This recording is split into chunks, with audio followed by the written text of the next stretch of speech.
एक पुरानी सी इमारत में एक वैद्य जी का मकान था। वे परिवार सहित उस इमारत के पिछले हिस्से में रहते थे और अगले हिस्से में दवाखाना खोल रखा था। उनकी पत्नी की आदत थी कि दवाखाना खोलने से पहले वह वैद्य जी को उस दिन के घरेलू आवश्यक सामान की सूची एक चिट्ठी में लिखकर दे देती थी। वैद्य जी गद्दी पर बैठकर पहले भगवान का नाम लेते, फिर वह चिट्ठी खोलते।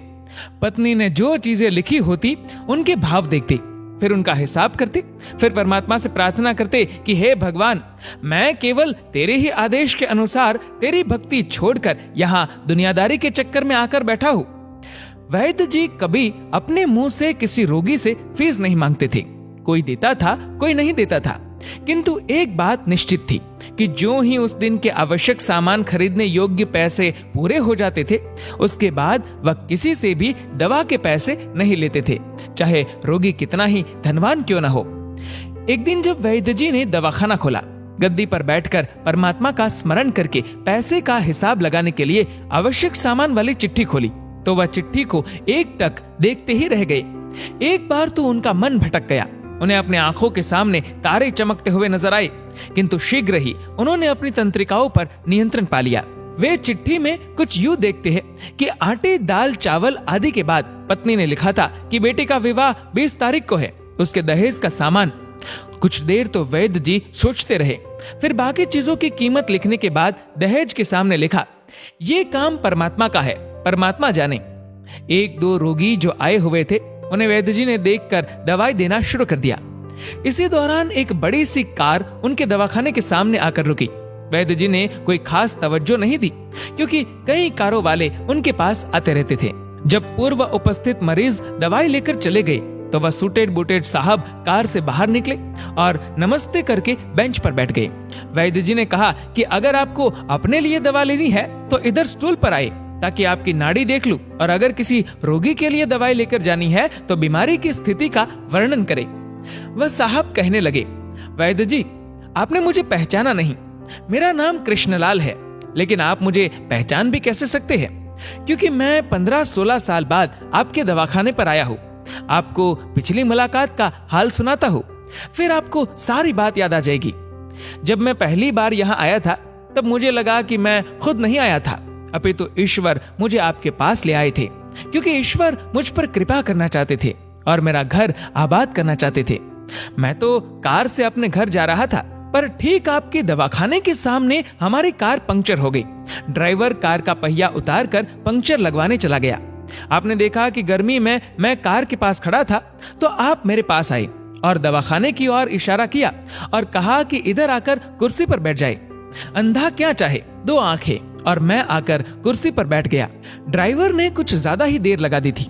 एक छोटी सी बच्ची भी यहाँ आपकी मेज के पास खड़ी थी और बार बार कह रही थी, चलो ना बाबा, मुझे भूख लगी है।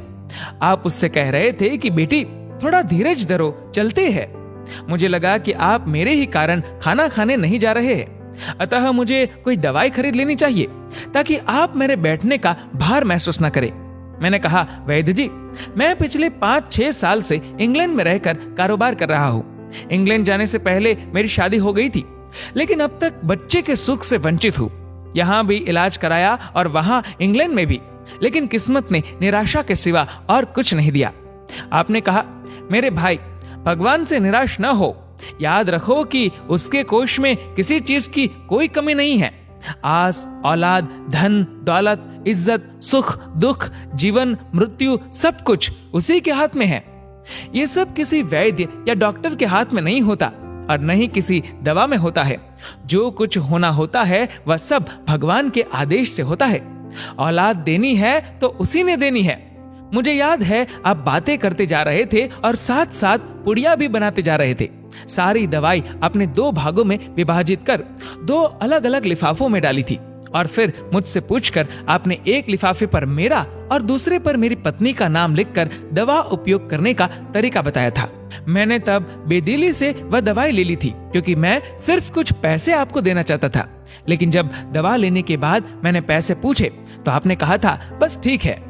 मैंने जोर डाला तो आपने कहा कि आज का खाता बंद हो गया है।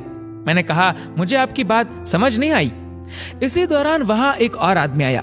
उसने हमारी चर्चा सुनकर मुझे बताया कि खाता बंद होने का मतलब ये है कि आज के घरेलू खर्च के लिए जितनी राशि वैद्य जी ने भगवान से मांगी थी वह ईश्वर ने उन्हें दे दी है। अधिक पैसे वे नहीं ले सकते। मैं कुछ हैरान हुआ और हृदय में कुछ लज्जित भी कि मेरे विचार कितने निम्न थे और ये सरल चित्त वैद्य कितना महान है। खैर, मैंने जब घर जाकर पत्नी को औषधि दिखाई और सारी बात बताई तो उसके मुंह से निकला, वो इंसान नहीं कोई देवता है और उसकी दी हुई दवा ही हमारे मन की मुराद पूरी करने का कारण बनेगी। और वही हुआ। आज मेरे घर में 2 फूल खिले हुए हैं। हम दोनों पति पत्नी हर समय आपके लिए प्रार्थना करते रहते हैं। इतने साल तक कारोबार ने फुर्सत ही न दी कि स्वयं आकर आपसे धन्यवाद के 2 शब्द ही कह जाता। इतने बरसों बाद आज भारत आया हूं तो कार केवल यहीं रोकी है। वैद्य जी, हमारा सारा परिवार इंग्लैंड में सेटल हो चुका है। केवल मेरी एक विधवा बहन अपनी बेटी के साथ भारत में रहती है। हमारी भांजी की शादी इस महीने की 21 तारीख को होनी है। न जाने क्यों जब जब मैं अपनी भांजी के भात के लिए कोई सामान खरीदता था तो मेरी आंखों के सामने आपकी वह छोटी सी बेटी भी आ जाती थी और हर सामान मैं दोहरा खरीद लेता था। मैं आपके विचारों को जानता था कि संभवतः आप वह सामान न ले, किंतु मुझे लगता था कि मेरी अपनी सगी भांजी के साथ जो चेहरा मुझे बार बार दिख रहा है वह भी मेरी भांजी ही है।